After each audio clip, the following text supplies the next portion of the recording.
Let's look at how to use the brother punch card. Everything I'm going to tell you is in the manual, but sometimes it's easier to see it done. Let's look at setting up a brother punch card properly to knit in a pattern. The bottom edge has these 2 rows of holes, and along each edge there's this long single column of holes. Those are used by the feeder, and they're not part of the pattern. How the double ones are used is to overlap your card and clip it into position so that you can get a continuous roll. And you have clips that will go into that set of holes and this set of holes. And now my design would be continuous all the way over and over for 1,000 rows if I wanted. Also, you do need to consider on some cards which part to put in first. On this one, it truly doesn't matter, because any way that you should turn it, A, B, C, and D positions get you basically the same pattern. That isn't true with every card, but this is a basic card. Insert it into the little slot that you see on top. Press down this button. Let me turn the camera just a little so you can see that better. Press down, rotate, rotate, rotate, rotate, and it should feed right in. This is the locked position. This is the normally advancing position. And this position, which is marked by a longer triangle, makes the pattern twice as long. So here you see 2 punched out dots in a row. This would mean that something happens for 2 rows normally, and it will be different what happens based on whether you use slip, tuck, or fairisle. But if you use the elongate button, this will be doubled and it will happen for 4 rows, whatever it might be. Once we have the card fit into the starting row, go ahead and put it in the locked position because we need 1 row to memorize. If you use a card made for the brother, the starting row will be labeled number 1.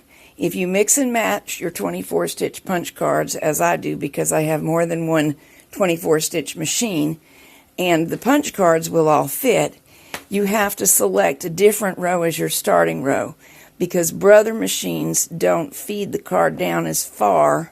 Oh, I might be telling you backwards. Anyway, there's a difference between how far down in the card has to get before it starts to read on the Singer Studio Silver Reed setup versus brother. And so for something repetitive like this, rather than trying to remember exactly what's right, I just advance it till I'm totally positive we're in the middle of a design and let that be my starting row. And if this were a real project, of course, I would now clip these ends together. Now, before we knit our first memorizing row, our only memorizing row, this dial up here comes into play. It's set on N now because I've been knitting stockinette. I need to set it to KC, which is what we use to memorize.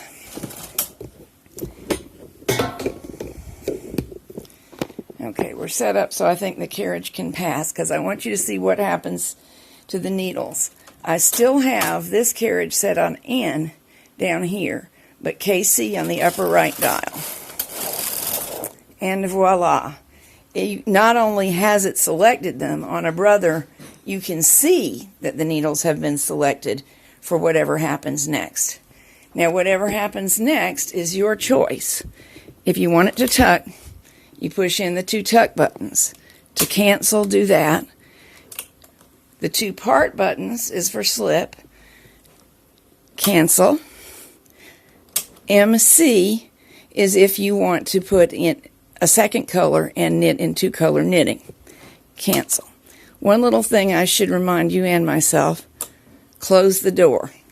It will often knit fine if you don't, but in the middle of something, it'll pop out and all your work will fall off the machine. So let's go back to the tuck idea. I now need to set my card so that it will advance because we've already knitted our memorizing row. Let me move this a little. There we go. We'll just make it the normal length. And now you can watch what happens. It's selected again. So every row, a new set of needles is selected if a new one is called for. Remember, with this pattern, it's going to do the same thing twice in a row. And on tuck, what is happening is that some needles are catching loops of yarn. These that are stuck out still have loops of yarn on them that haven't knitted. And some needles are knitting normally. And then they will swap when the punched holes change position.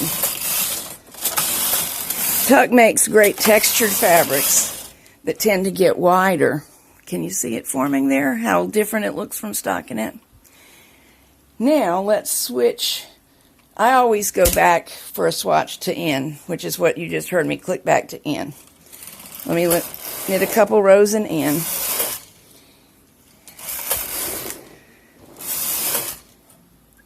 I'm going to reach over here and hit KC.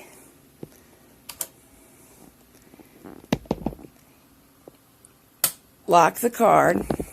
You couldn't see me do it, but I just locked the card to the dot setting. Now we're going to knit one row on KC and N down here to memorize.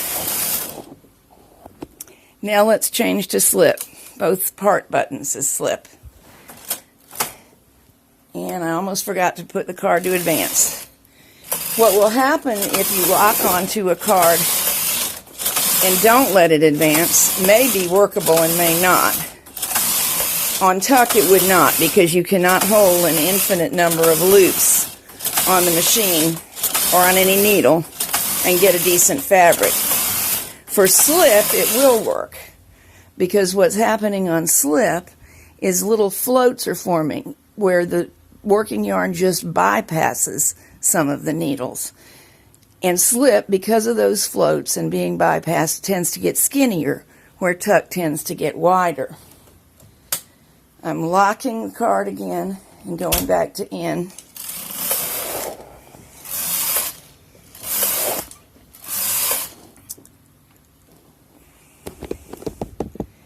Let's try fairisle next.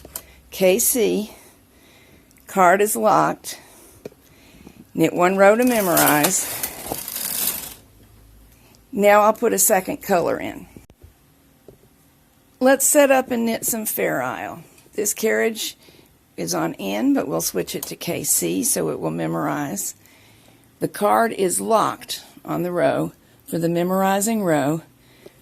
This is set on N, and we will just knit across. The carriage has memorized, you can see, because it selected the needles. Now the steps getting ready for fairisle are to thread color 2, which I've already got into the mast. I now just need to put it into the carriage. Let me turn so you can see that. Pop it into feeder B. Now if you forget to hit MC, you won't get fairisle. So hit MC.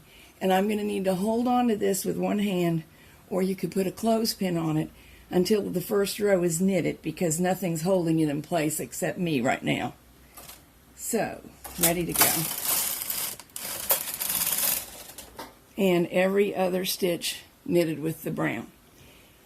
Now, if I leave my card locked, I'm going to get vertical stripes. Let's do that for a minute. All my settings are still for fairisle. I've got KC at the right, upper right, MC here, N on the left.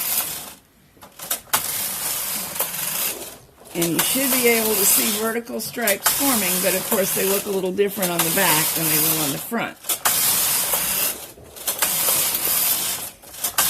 This is a fun thing to know, because otherwise, without this feature, vertical stripes would be very hard to achieve. Now, if I want to go ahead and have the alternating pattern, all I have to do is shift this to the normal position. I don't make any other changes, and let's watch it knit.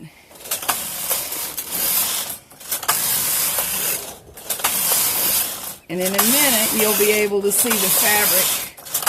It looks different coming down.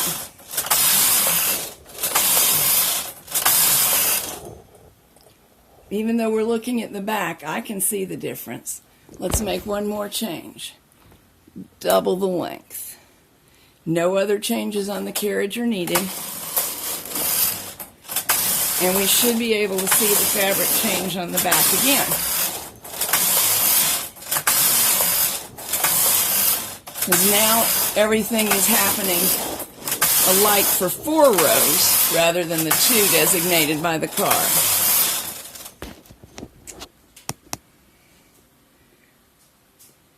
Let me just drop this off after scrapping off a little bit. Scrapping off normally means you change to a different yarn, but just for a swatch, I'm going to just keep the main yarn and go back to normal knitting.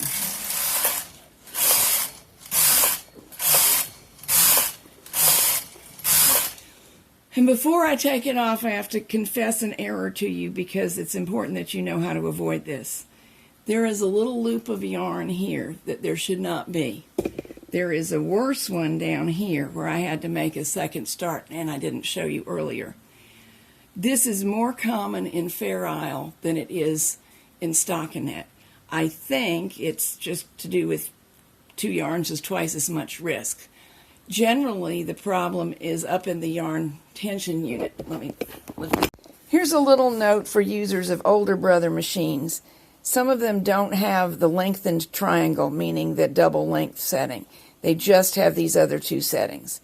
Pretty much everything else works exactly the same, whether you have this setting or not is a minor difference. All right, let's look at my swatch. The first part where the gate pegs are poking through, that's stockinette. The next part is tuck. You can see a nice sort of honeycomb texture forming on the purl side, and that's the side a lot of people use. But you can also use the bumpy texture that forms on the knit side. Below it, I think you'll be able to see, if I hold this out with one hand, you can see the size difference. My fingertips are holding the tuck unrolled, and it's considerably wider than down here where slip occurred. Slip doesn't look all that different from the knit side, but it does on the purl side. It just feels like a firmer stockinette, slightly textured on the knit side. But that's what happened on the purl side. Remember, we talked about little floats. Now, here's the back of the stockinette, but fairisle. We almost always use the knit side of fairisle. There are our vertical stripes, which occur if you keep the card locked. Now, they don't always alternate one stitch of one color, one stitch of the other. On this card, they're going to because that's how it's punched. But you could get wider stripes. Some of your cards have a row that might be 3 in 1, and then you'd get stripes that were wider of brown than of yellow, maybe. Here's what happened when I let it advance normally. You can see 2 stitches by 2 rows is the repeat. And here's what happens, trying to get a little focus, when we doubled the length. So it can be a way to vary your design attractively and interestingly without changing cards at all. Something about this design makes the camera not want to focus, so I'm trying another angle so you can appreciate the changes we got just by allowing the card either not to advance normally, or double in length.